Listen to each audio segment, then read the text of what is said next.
Assalamualaikum warahmatullahi wabarakatuh.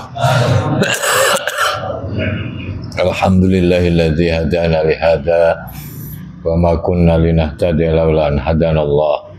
Asyhadu an la ilaha illallah wahdahu la syarikalah wa asyhadu anna Muhammadan abduhu wa rasuluhu la nabiyya ba'da. Allahumma shalli wa sallim ala sayyidina Muhammadin sahibis syafa'ah wa ala alihi wa ashabi wa dzurriyyati wa atba'i ila yaumil qiyamah. Amma ba'du, Bapak-bapak yang dirahmati Allah, alhamdulillah kita senantiasa bersyukur kehadirat Allah Subhanahu wa taala atas berbagai limpahan karunia nikmat yang Allah anugerahkan kepada kita. Hingga malam hari ini kita diberikan anugerah taufik hidayah inayahnya yang menjadikan kita bisa berkumpul di majelis ilmu dalam pengajian kitab Al-Hikam Ibnu Athaillah As-Sakandari. Salawat serta salam semoga Allah curahkan kepada Nabi kita Nabi Muhammad Sallallahu Alaihi Wasallam, keluarga, para sahabat, para pengikutnya hingga hari akhir. Mudah-mudahan termasuk kita serta keturunan kita. Bapak-bapak yang dirahmati Allah, sering manusia atau kita merasa bahwa Allah itu jauh, lalu merasa sepi. Pertanyaannya, apakah memang Allah itu jauh atau kita yang jauh? Malam hari ini kita akan mengkaji tentang kedekatan. Dalam bahasa Arab disebut qurbun. Kalau minggu yang lalu kita bicara sampai kepada Allah, yang dalam bahasa Arab disebut dengan wusul, bahwa orang ini menyaksikan apapun yang selalu dia ingat adalah itu Allah. La haula wa la quwata illa billah. Sehingga kelompok orang-orang ini disebut wasilin, orang-orang yang sampai kepada Allah. Kalau kita tidak sampai kepada arif atau wasil, maka kita coba menjadi orang yang dekat dengan Allah, yang dalam bahasa Arab disebut dengan qurbun, dekat, yang secara umum biasa dinyatakan taqarrub, kita mendekat kepada Allah. Syekh Ibnu Athaillah menyatakan qurbuka minhu antakuna musyahidan li qurbi. Dekatnya kamu dari Allah itu ketika engkau melihat atau mempersaksikan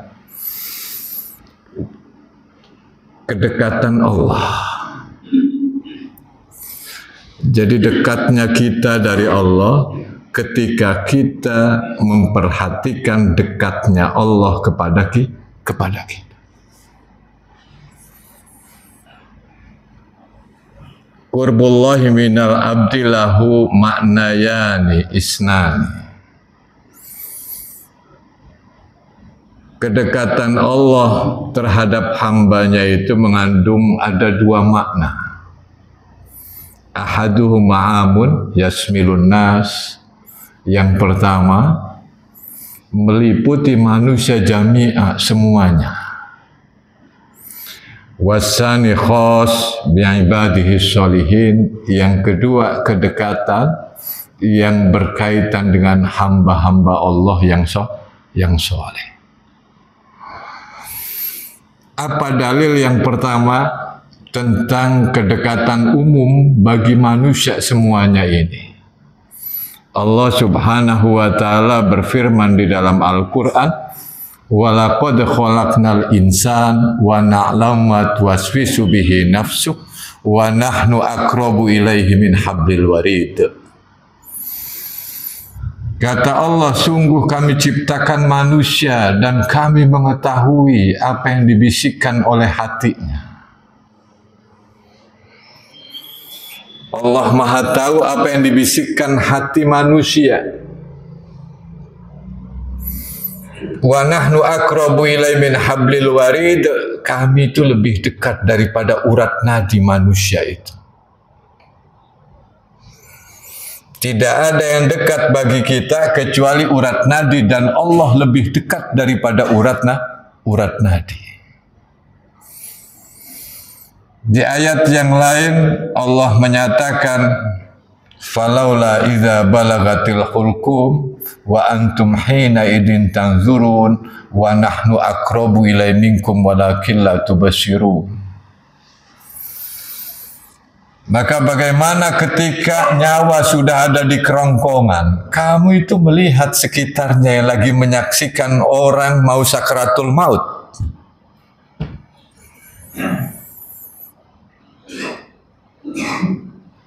Wa antum hina idin tanzurun, kamu itu memperhatikan. Tapi kata Allah, wa nahnu aqrabu ilaihi minkum walakin la tubshirun. Kami lebih dekat kepada calon, bukan calon jamaah haji, jadi calon mayit ini daripada kalian semua. Walakin la tubsirun, tapi kalian semua tidak memperhatikan itu. Ketika ada nahnu, ini bisa jadi Allah perintahkan malaikatnya untuk mencabutnya nyawa.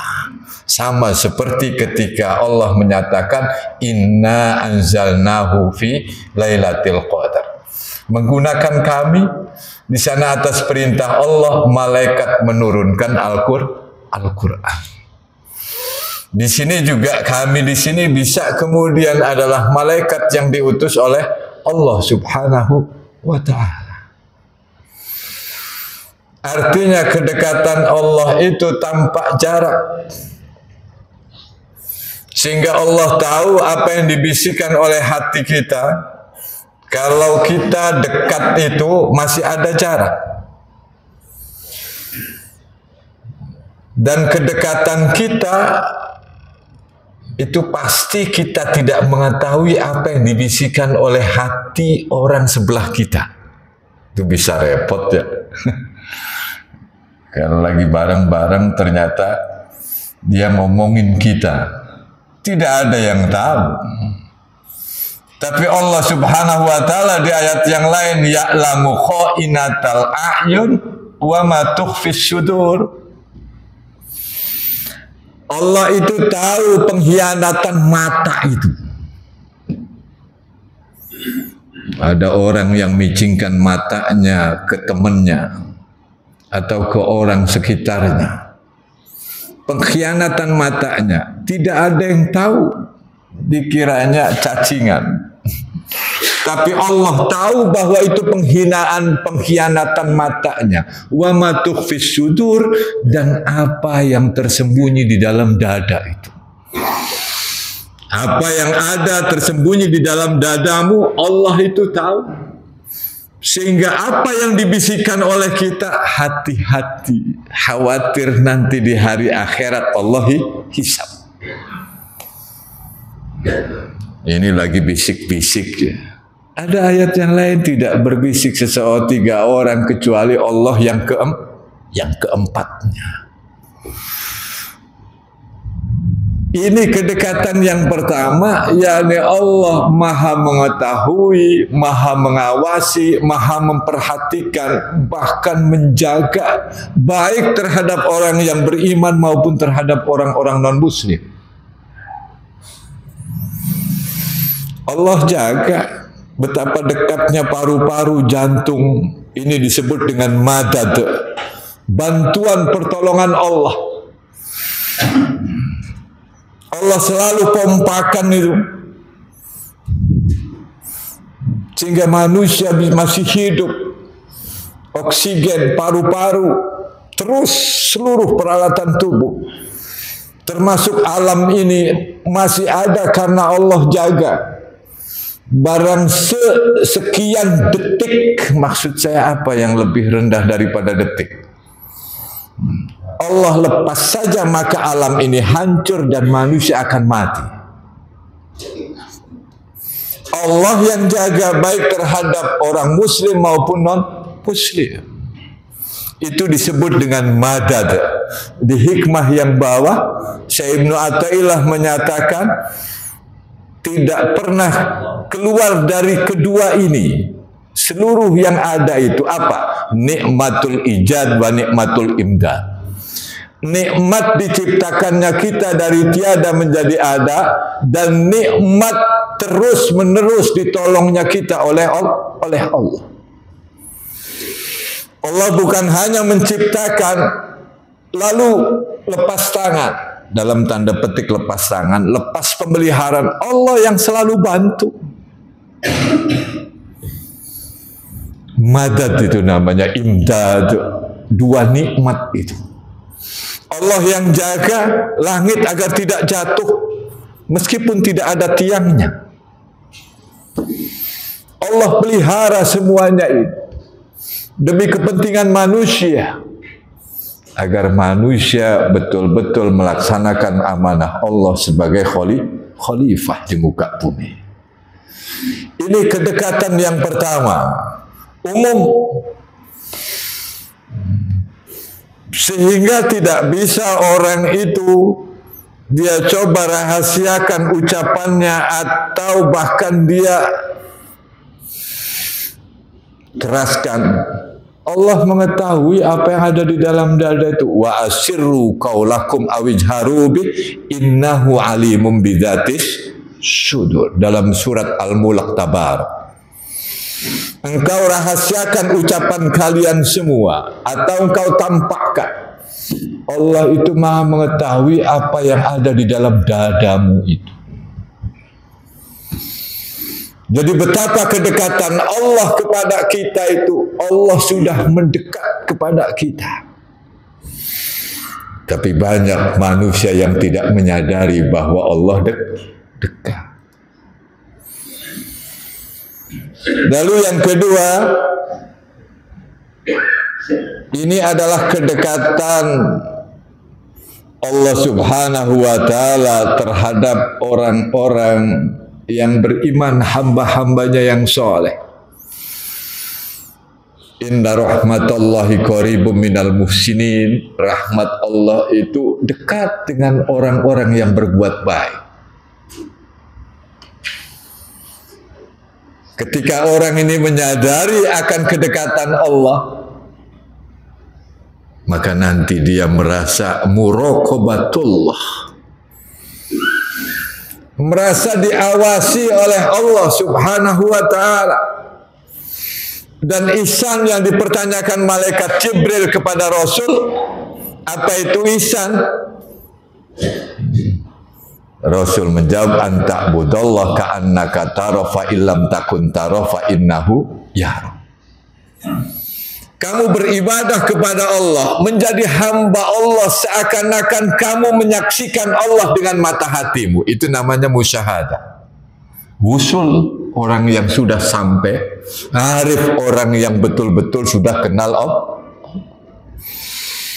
Kita harus kenal Allah, ini puncak kebahagiaan manusia. Karena kalau tidak kenal Allah, nanti di alam kubur kita ditanya, marrabbuka, siapa Tuhan? Kalau orang yang waktu di dunianya dia tidak kenal Allah, maka lidahnya keluh menjawab, karena lidah menjawab sesuai apa yang ada di hatinya dan sesuai apa yang sudah dia jalani dalam kehidupan hatinya itu. Dia jauh dengan Allah, maka keluh lidahnya. Na'udzubillahi min dzalik. Tapi kalau orang yang dekat dengan Allah, menyadari kedekatan Allah, dia akan jawab, Allahu Rabbi, Allah adalah Tuhan. Mengakui sehingga Sayyidul Istighfar, penghulu rajanya istighfar itu, Allahumma anta Rabbi, la ilaha illa anta. Ya Allah, tidak ada Tuhan. Allahumma anta Rabbi, ya Allah, engkau adalah Tuhanku. La ilaha illa anta, tidak ada Tuhan selain engkau. Khalaqtani, engkau telah ciptakan aku. Wa ana abduka, aku adalah hamba. Wa ana lahdika wa wa'dika mastata'tu, aku akan memenuhi sesuai dengan janji kepadamu itu, sesuai dengan kemampuanku. A'udzubika min syarri ma sana'tu, aku berlindung kepada Engkau dari kejahatan apa yang aku lakukan. Abu'u laka bi nikmatika alayya, aku akui nikmatmu kepadaku. Wa abu'u bi dzambi, dan aku akui dosaku. Faghfirli, ampuni aku, fa innahu la yaghfiru dzunuba illa anta, karena tidak ada yang mengampuni kecuali Engkau ya Allah. Itu Sayyidul Istighfar. Nanti bisa ya dituliskan, kita hafal, karena puncaknya istighfar itu adalah itu Sayyidul Istighfar, penghulunya istighfar, rajanya istighfar. Mengakui bahwa kita ini hambanya Allah Subhanahu wa ta'ala, mengakui akan nikmatnya, sehingga kita diharapkan masuk ke dalam kelompok yang kedua. Allah itu dekat dari dulu, saat ini terus, sejak zaman azali. Allah tidak pernah menjauh barang sedikit pun. Dan kedekatan Allah bukan kedekatan zat seperti dekatnya saya dengan bapak-bapak, atau dekatnya kita dengan sesuatu, dengan HP, bukan zat. Tapi ilmu Allah, kepengaturan Allah, penjagaan Allah, muhit Allah, maha meliput. Ini yang dimaksud kedekatan Allah Subhanahu wa ta'ala. Sehingga bagi orang-orang yang beriman, wa idza sa'alaka ibadi anni fa inni qarib ujibu da'watad da'i idza da'an falyastajibu li wal yu'minu bila'allahum yarshudun. Apabila hambaku bertanya kepada engkau wahai Rasul tentang aku, katakan bahwa aku ini dekat. Aku akan ijabah doanya orang-orang yang berdoa selagi mereka menjawab perintah Allah,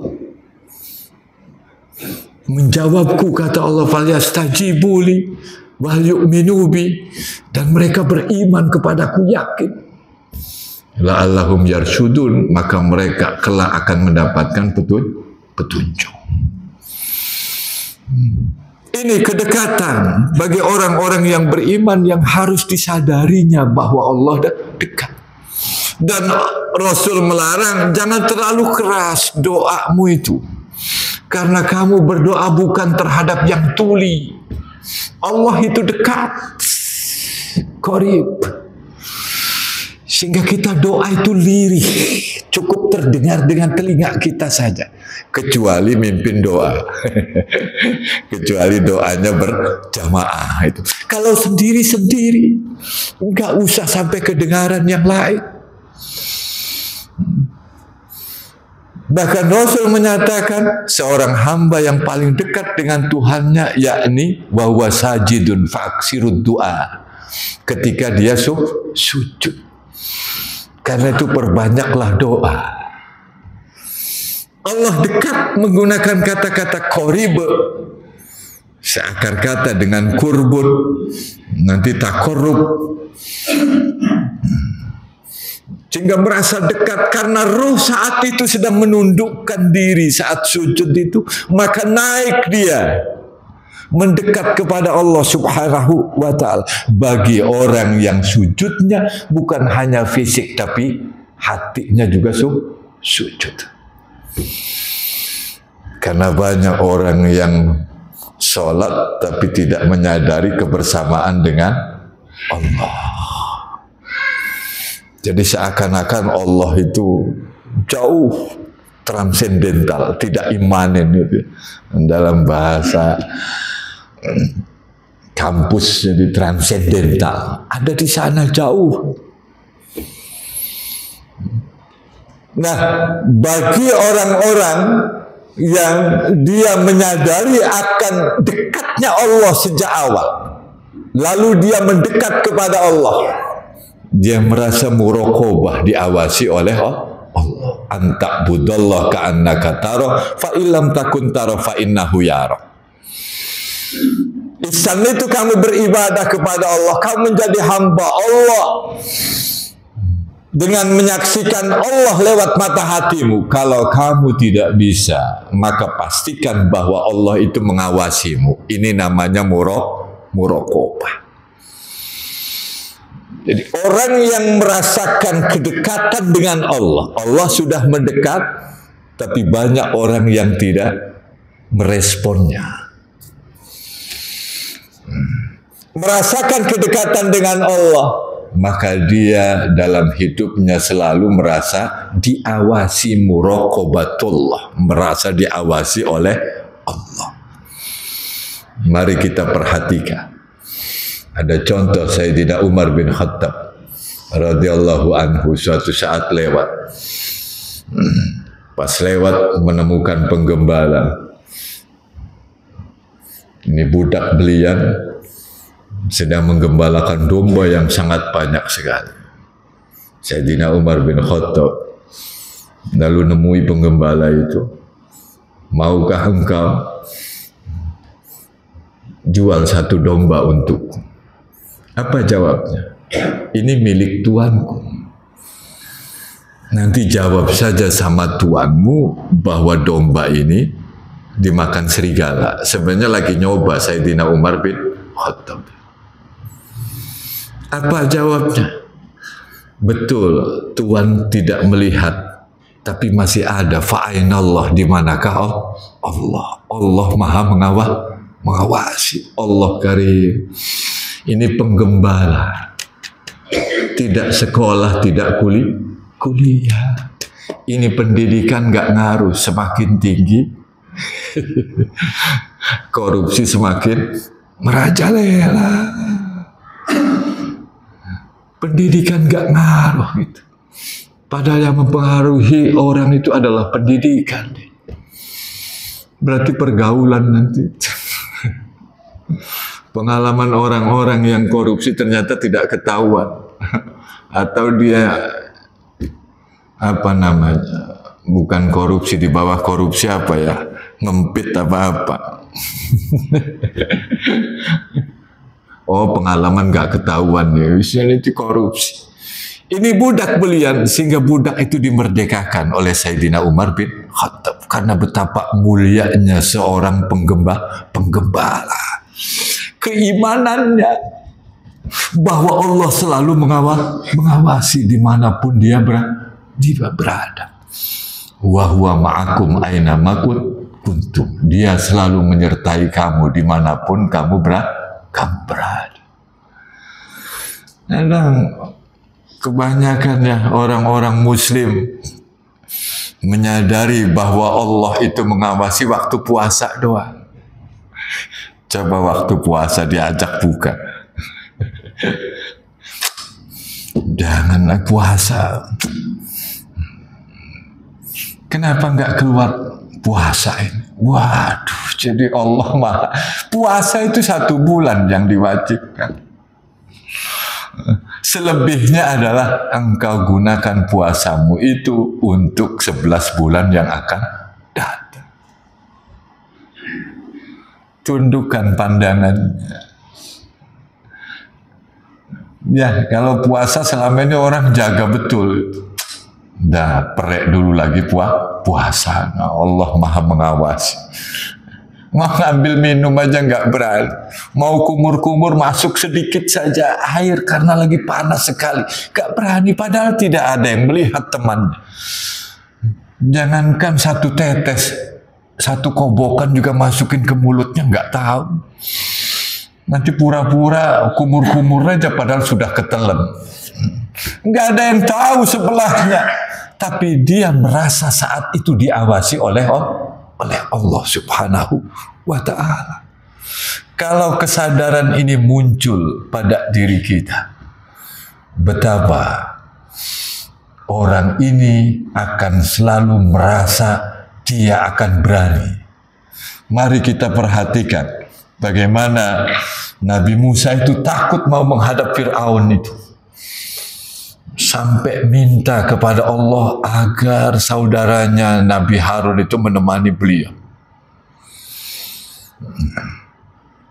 takut. Lalu apa jawab Allah? La takhofa. Jangan kalian berdua itu takut. Jangan takut kalian berdua itu. Ini ma'akuma.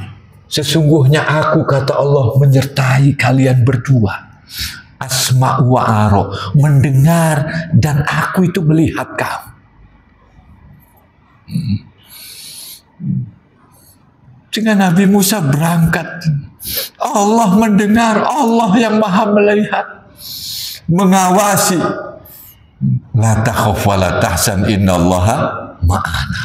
Ketika di Gua Sur, Rasul hijrah bersama Sayyidina Abu Bakar, pasukan kafir Quraisy sudah ada di mulut goa.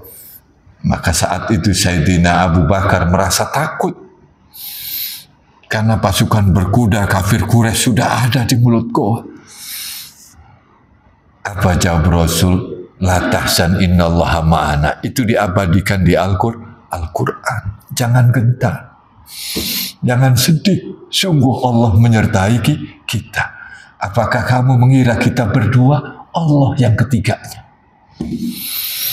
Lah orang kalau sudah merasakan kedekatan Allah, yang memang Allah itu sudah dekat. Dari awal Allah itu sudah dekat. Fa'inama tuwallu fasama wajhullah, kemanapun kamu menghadap, maka kamu tetap menghadap Allah. Tapi banyak orang yang tidak menyadari kedekatan Allah. Sehingga hatinya hampa, kosong dia. Kayaknya Allah itu jauh, tidak dekat dengan dirinya sendiri. Tapi bagi orang yang merasakan kepengawasan Allah, apa yang dirasakan? Dia tidak ada takut sama sekali. Nah, ini manfaatnya kita merasa diawasi, merasa dekat dengan Allah. Kesadaran akan kedekatan Allah. Dari dulu sampai nanti Allah tetap dekat. Tinggal kita menyadari dan merasakan kedekatan Allah itu pada hati kita. Sama seperti anak-anak ya, ketika diawasi oleh orang tuanya. Mana papa saya? Kata bapaknya, dari tadi bapak ngawasi kamu. Lah ini antar manusia. Allah subhanahu wa ta'ala maha memelihara hambanya. Apalagi terhadap hamba-hambanya yang beriman. Kepada siapa lagi kalau tidak memprioritaskan hambanya yang beriman. Maka kepengawasan Allah subhanahu wa ta'ala menjadikan orang ini selalu merasakan, pertama,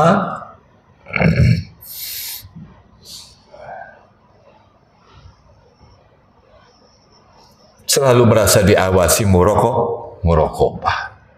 Kemudian yang kedua, hatinya tenang dalam badai.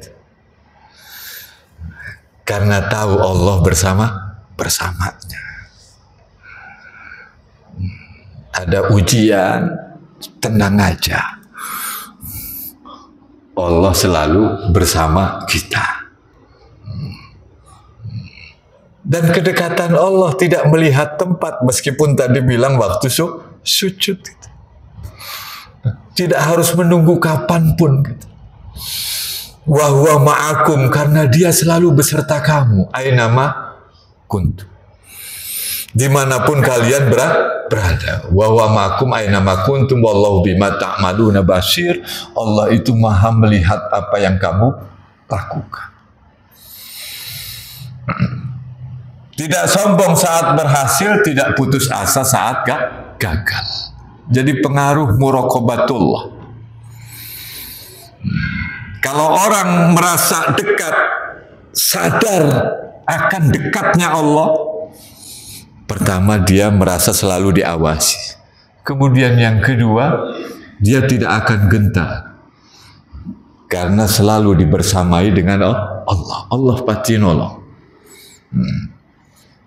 Yang ketiga, dia tidak sombong ketika berhasil, dan dia tidak putus asa saat gagal.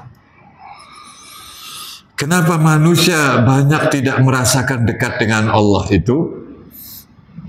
Karena tertutup oleh dosa.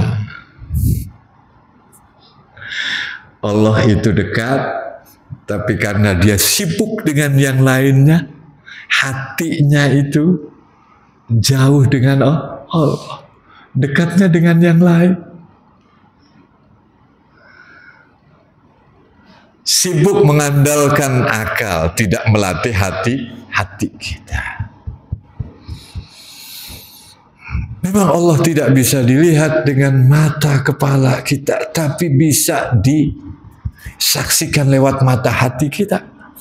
Ilmunya, kepengawasannya, pemeliharaannya, tidak ada satu detik pun kecuali kita dipelihara oleh Allah. Ketika tidur, posisi tidak sadar, siapa yang memelihara kita sampai kecoa tidak masuk ke telinga kita? Allah. Orang tertutup, tidak menggunakan hatinya. Dia lebih hanya fokus pada logika, tidak melampaui logika akalnya. Syekh Ibnu Athaillah pernah menyatakan Allah itu tidak jauh darimu, tapi engkaulah yang jauh darinya. Allah tidak pernah jauh sedetik pun dari kita, tapi yang menjauh itu manusia. Yang itu silahkan berbisik dengan Allah, ya Allah bantu saya, ya Allah tolong saya. Kita bisa ngomong, awas jangan kedengaran sama teman yang sebelah ya. Kita bisikkan aja sama Allah. Kadang saya kalau mau khutbah Jumat tahadus mini, ya Allah bantu saya, ya Allah. Ngomong di hati itu begitu, minta bantuan sama Allah. Dan kita butuh bantuan Allah. Rabbi la takilni la nafsi tarfata ain wa aslih li sya'ni kullahu la ilaha illa anta. Rabbi, duhai Tuhanku, la takilni, jangan biarkan aku mengurus diriku sendiri. Tarfata ain, walau sekejap mata.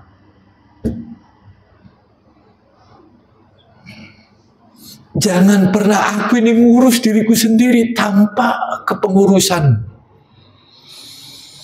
Walau sekejap mata, torfat ain. Wa aslih li sya'ni kullahu la ilaha illa anta. Perbaiki seluruh urusanku, ya Allah. Seluruh sikapku itu, karena tidak ada Tuhan selain Engkau. Ini bisa sebelumnya ya hayyu ya qayyum bi rahmatika astaghis. Dengan rahmatmu ya Allah, aku istighosah, aku minta tolong. Sehingga ada doa istighosah, doa minta tolong, itu astaghis. Jadi Allah tidak pernah jauh, tapi engkaulah yang jauh karena tertutup oleh banyaknya hijab, tutup-tutup. Siapa yang nolong? Orang itu. Siapa yang menjadikan Anda sukses? Oh, itu ada teman bapak saya. Waduh ya. Betul bahwa itu syariat, tapi hati kita bahwa ini pertolongan Allah Subhanahu. Jangan pernah dihilangkan. Kalaulah bukan karena pertolongan Allah, mustahil orang itu akan membantu kita. Allah gerakan orang itu untuk membantu kita. Ini yang disebut dengan bahwa kita kenal Allah. Kita mau minta tolong sama orang, lapor dulu ke Allah. Ya Allah, saya mau minta tolong sama orang. Maka ketika ditolong, Allah saat itu sedang mengijabah, memang lewat orang. Ketika tidak tolong, maka kita ingat Allah, sudah lapor Allah dulu. Jangan ketika tidak dimintai tolong kelewatan. Padahal di masjid sering berjamaah, dimintai tolong segitu aja. Gimana itu sholatnya orang? Ngerewek dia. Urusan-urusan dia, kenapa jadi ngeluh begitu? Minjem uang 100.000 aja. Padahal barusan gajian, bahkan kemarin saya lihat dia dapat tunjangan. Wah, udah macam-macam itu. Ngerewek dia. Karena dia tidak mengembalikan kepada Allah Subhanahu. Kalau nolong alhamdulillah, kalau tidak nolong pun tetap alhamdulillah. Kita kembalikan semuanya kepada Allah. Nanti Allah kirim pertolongan dari hambanya yang lain. Gampang diomongkan, tapi kita perlu mengolah hati kita. Jadi jangan heran meskipun kita ini sholat, awas tidak merasa bersama dengan Allah. Ngobrol ya. Sebenarnya ketika membaca Al-Fatihah kita sebagai makmum, sesungguhnya ini dialog kita dengan Allah. Jawab itu. Ketika Alhamdulillahirabbil alamin di hadis qudsi, Allah berfirman, hamidani abdi, hambaku memujiku. Allah jawab, nggak kedengeran. Lah iya, lewat mata hati kita bahwa Allah jawab pujian kita.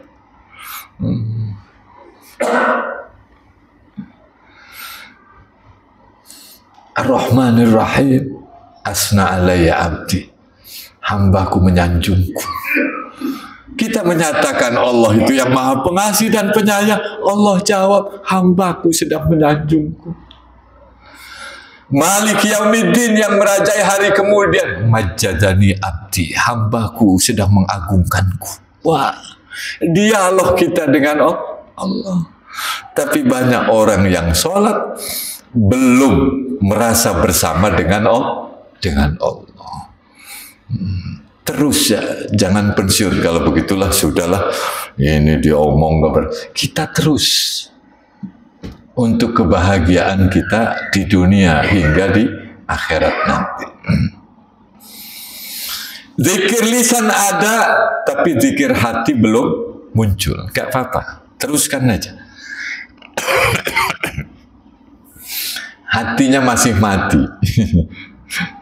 Jadi nyebut, tapi lisannya aja yang nyebut. Nggak apa-apa.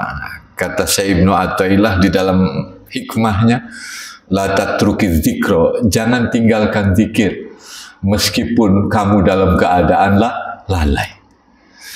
Lisanmu zikir, tapi hatimu kemana-mana, jangan tinggalkan zikir. Karena kamu zikir dengan lisan meskipun hatimu lalai lebih baik daripada kamu tidak berzikir. Cuma jangan sampai di situ terus. Itu kan ada hikmahnya di hikam itu. Ya katanya nggak apa-apa, zikir lisan tapi hatinya lah. Ya tapi naik.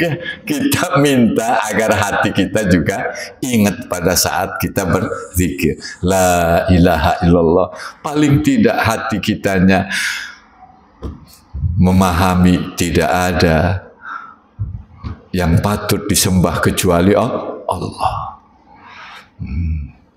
Ada terjemahan, ada kemudian penghayatan. Awas ya.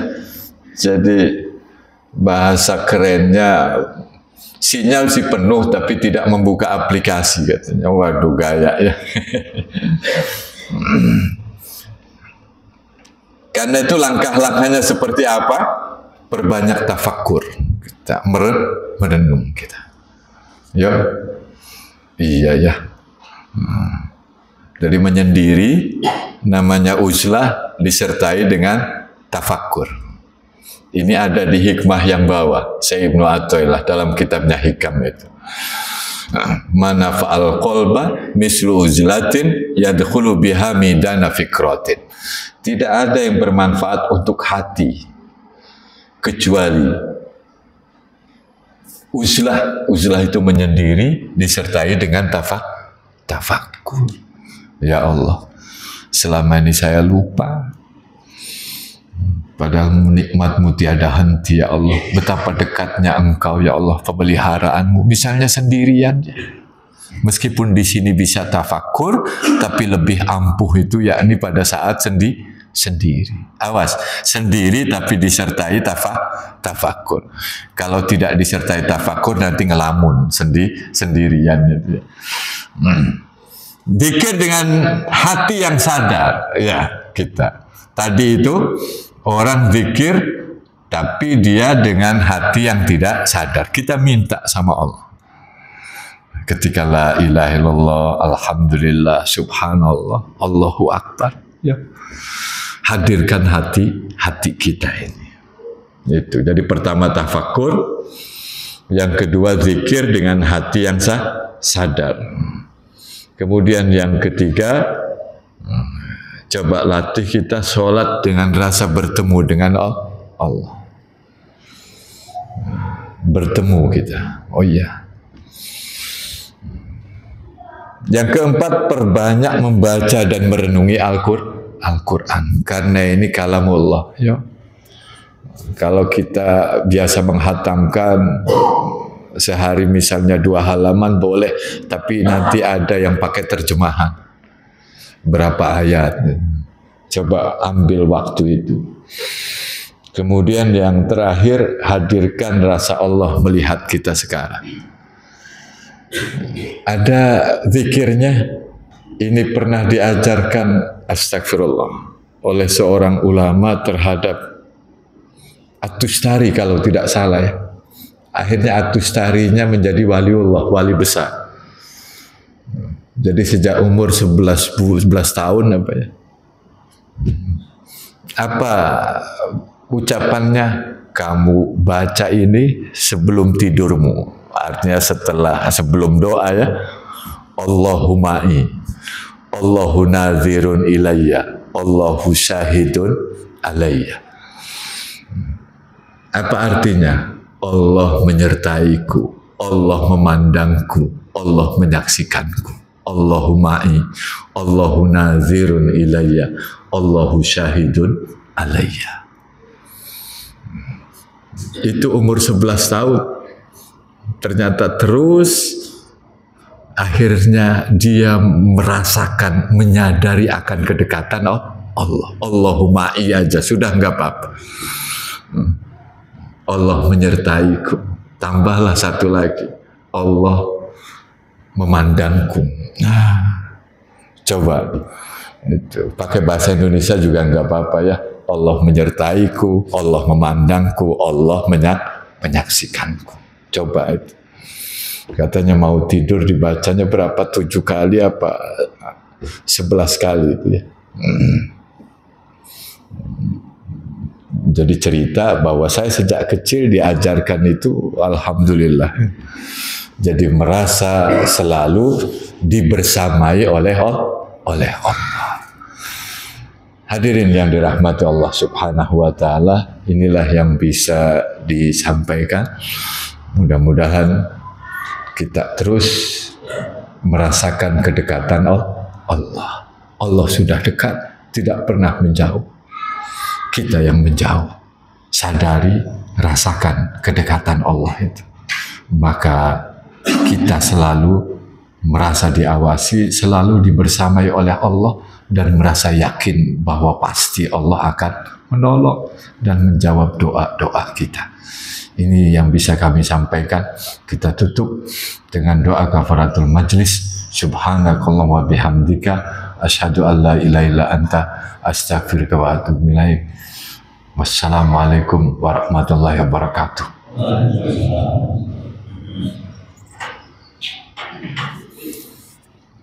Mohon keikhlasannya doa